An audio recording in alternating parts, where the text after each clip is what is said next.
ఇక అప్పుడెప్పుడో డిసెంబర్లోనే Mokshagna cinema opening జరగాల్సి ఉన్నా ఇప్పటి వరకు ఆ ఊసే లేదు.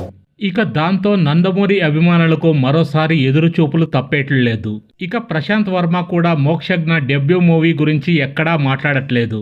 ఇక ఆ మధ్య సింబా ఈజ్ కమింగ్ అంటూ ప్రమోషన్స్ చేసిన ఈయన ఇప్పుడు మాత్రం సైలెంట్ అయిపోయారు. ప్రశాంత్ వర్మ మోక్షజ్ఞ సినిమా ఆగిపోయిందనే ప్రచారం జోరుగా జరుగుతోంది. ఇక దాంతో అది నిజమేనేమో అని ఫ్యాన్స్లోనూ కంగారు మొదలైంది.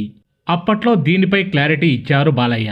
ఇక ఆ మధ్య ఓ ఈవెంట్కి వచ్చిన ఎన్బీకే మోక్షజ్ఞ సినిమా ఓపెనింగ్ అనారోగ్యం కారణంగా వాయిదా పడినట్లుగా సమాచారం ఇచ్చారు బాలయ్య.